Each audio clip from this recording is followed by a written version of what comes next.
Welcome back to Chilling Fireside Stories, where tonight we unravel another chilling tale by the crackling fire. Before we dive in, I want to remind you how much it means to me if you could subscribe to the channel and tap that bell icon to stay updated with each new story. It truly helps me keep going. Now, a quick warning. Tonight's story contains sensitive and potentially disturbing details that some viewers may find unsettling. If you're not comfortable with eerie or gruesome content, I recommend skipping this one. With that said, grab a warm drink, settle in, and let's journey into the haunting case of the Keddie Cabin Murders. Nestled in the scenic forests of Northern California, the serene vacation retreat known as Keddie was once a peaceful, unassuming place. But in the spring of 1981, the tranquility of this small rural town was shattered when Cabin 28 became the scene of one of the most gruesome unsolved murders in U.S. history. On the morning of April 12, 1981, 14-year-old Sheila Sharp arrived home after spending the night at a friend's cabin. What she found inside her family's cabin would forever change her life. The bloodied bodies of her mother, Glenna Sue Sharp, her brother, 15-year-old John Sharp, and his friend, 17-year-old Dana Wingate, were brutally scattered across the living room floor. Sheila's younger brothers, Rick and Greg, along with their friend Justin Smart, were found unharmed in a nearby bedroom, having slept through the horror. But Sheila's younger sister, 12-year-old Tina Sharp, was missing. Before we dive into the chilling events that occurred in Cabin 28 in the small town of Keddie, California, let's take a moment to introduce the family at the heart of this tragic story. Sue Sharp, a resilient single mother, moved to Keddie in 1980 with her 5 children, hoping to build a better life for her family. Recently separated from her husband, she worked tirelessly to provide for her kids. Life in Keddie was meant to be a fresh start, a peaceful place where the Sharp family could settle in and create new memories. Sue was described by friends as hardworking, nurturing, and fiercely protective of her children. Her eldest son John was 15 at the time. He was tall, quiet, and responsible, often helping out around the house and looking after his younger siblings. His best friend Dana was also part of the Sharp family's circle, frequently spending time at their home, sharing in the laughter and warmth. Sheila, the eldest daughter at 14, was close to her mother and often took on a motherly role for her younger siblings. Tina, who was 12, was shy and reserved. She loved spending time outdoors, and like many kids her age, she was beginning to discover her own identity. The youngest Sharp children, Greg and Rick, were 10 and 5 years old, both energetic and full of life, often seen playing in the yard or laughing with friends from the neighborhood. They were just an ordinary family trying to make the best of their circumstances. But little did they know, their lives would be forever shattered by the horror that would take place on the night of April 11, 1981. As the initial shock of Sheila Sharp's discovery wore off, the investigation into the horrifying murders at Cabin 28 began in earnest. The crime scene was nothing short of chaotic, a bloodbath that left investigators confused from the start. Blood covered the walls, the floor, and the furniture. The brutality of the murders suggested a crime of passion, but there were no clear leads pointing to a suspect. The victims had been bludgeoned and stabbed multiple times, with some of the weapons found at the scene, including a bent knife and a bloodied hammer. The gruesome nature of the killings suggested that the attackers, there were speculated to be at least 2 due to the overwhelming force used, had a personal vendetta against the victims. Strangely, despite the violent struggle, the 3 young boys in the next room, Rick, Greg, and their friend Justin, claimed to have slept through the entire event, an assertion that only added to the mystery. Adding another layer of confusion, there were no clear signs of forced entry into the cabin, raising questions about whether the perpetrators were known to the family or if they had gained entry in some other way. One of the most disturbing elements of the case was the disappearance of 12-year-old Tina Sharp. Her absence from the crime scene sent immediate shockwaves through the local community. Search parties combed the area around the cabin, fearing the worst. The hope was that she had somehow managed to escape, but as days turned into weeks, no trace of Tina was found. It wasn't until April 1984, 3 years after the murders, that the grisly discovery of Tina's remains would be made. A human skull was found by a bottle collector in the woods near Camp 18, roughly 50 miles from Keddie. Dental records confirmed the skull belonged to Tina Sharp, closing one chapter in the mystery while opening a dozen others. How had she ended up so far from the crime scene? And why had her body been moved? Early in the investigation, suspicion fell on two men. Martin Smart, the stepfather of Justin, and his friend John Beau Bubaid, a known ex-convict. Both men had been at the bar with the victims earlier in the evening and had returned to the Keddie area around the time of the murders. According to Justin, Martin Smart had been acting strangely after the murders, and he allegedly made cryptic statements about the crime. In later years, a therapist would reveal that Martin had confessed to the murders during a counseling session, but this critical piece of evidence was never pursued. Adding to the intrigue, Smart's wife, Marilyn, left him shortly after the killings, later stating that she believed her husband and Bubaid were responsible for the murders. But despite these suspicions, no arrests were ever made and the investigation stalled. One of the most glaring aspects of the Keddie Cabin Murders case is the apparent mishandling of evidence. From the very start, crucial details were overlooked. For example, a bloody fingerprint on a handrail and a piece of tape that may have belonged to the assailants were never properly catalogued or followed up on. Furthermore, law enforcement failed to process the entire cabin for forensic evidence, leaving the case wide open for speculation. This led to accusations that the police may have been covering up key details, especially given that Martin Smart had connections within the local sheriff's office. Whether through incompetence or deliberate malfeasance, the failure to gather proper evidence cast a long shadow over the investigation. Over the years, multiple theories have emerged, ranging from a drug deal gone wrong to a hired hit.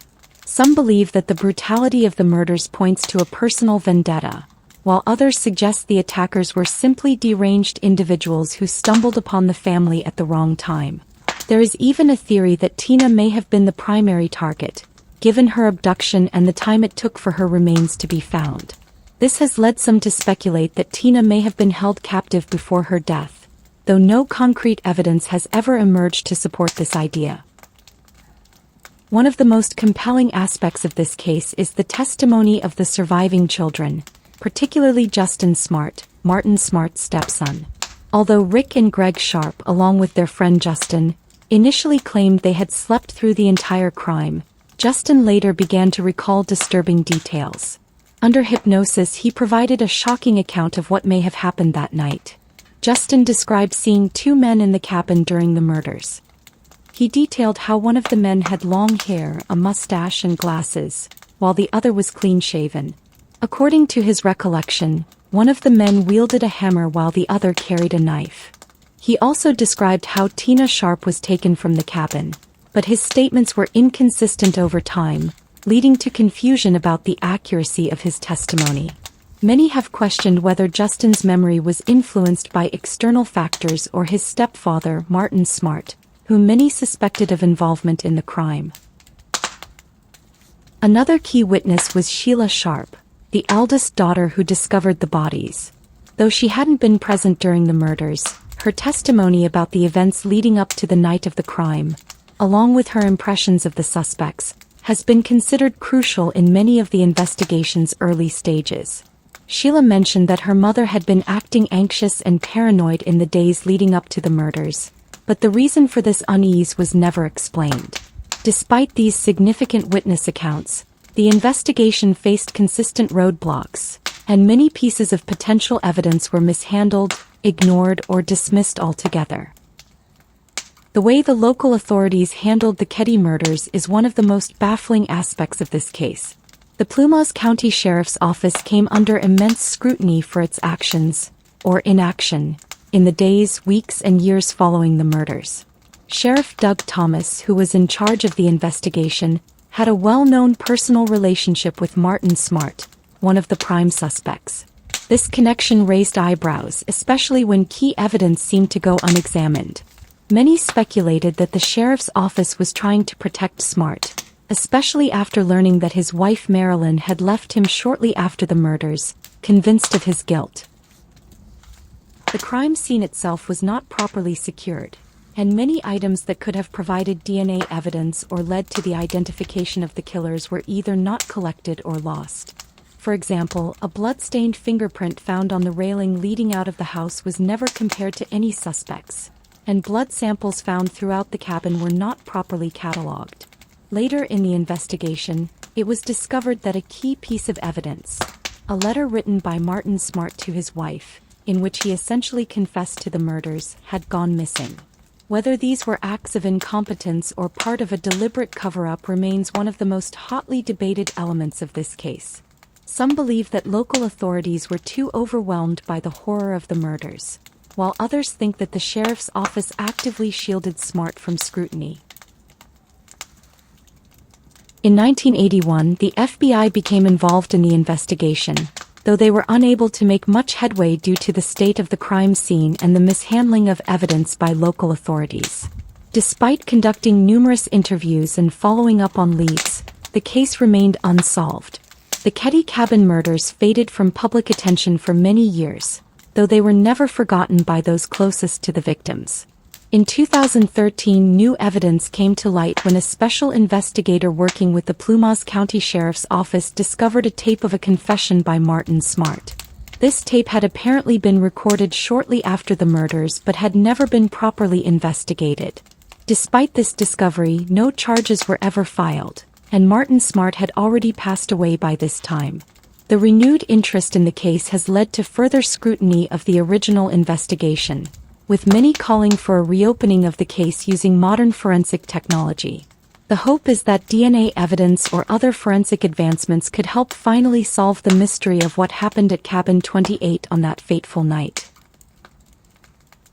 In recent years, there has been a growing movement to use modern forensic techniques, such as DNA testing, facial recognition, and advanced ballistics analysis, to re-examine the evidence from the Keddie murders. Given the advancements in forensic science since the early 1980s, many believe that a fresh look at the physical evidence could finally reveal the identity of the killers. Some cold case investigators have expressed optimism about the possibility of solving the case, though others caution that the mishandling of the crime scene and loss of key evidence may make this impossible. As we look back on the Keddie Cabin murders, the tragedy still leaves us with more questions than answers. Despite multiple theories, accusations, and attempts to solve this disturbing case, the mystery of who truly committed these heinous crimes remains unsolved to this day. Investigators have continued to dig through evidence, re-interview witnesses, and even bring forward modern forensic technology in the hope of uncovering the truth.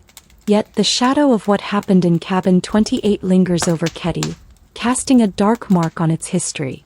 For the Sharp family and the friends left behind, justice has yet to be served. And for all those who have followed this case, the eerie silence of the forested mountains in Plumas County still echoes with the unanswered cries of that tragic night. If you have any theories, I'd love to hear them in the comments below. Let's discuss the possible motives and suspects. Do you think the truth will ever be uncovered, or will it remain one of America's most haunting unsolved cases? Thank you for staying with me through this chilling journey into one of the most perplexing and heartbreaking cases in American history. If you enjoy stories like this, make sure to hit the subscribe button and tap the bell icon for notifications so you never miss an upload. Your support helps keep this channel alive, and it means the world to me that you're here listening. If you enjoyed this video, please give it a thumbs up and share it with your friends who love true crime and unsolved mysteries. And lastly, if you're sensitive to eerie or unsettling stories, I have plenty of other content on the channel that might better suit your preferences, so feel free to browse. As always, I'll be back with more stories that will leave you on the edge of your seat. Stay cozy, stay curious, and until next time, keep the fire burning.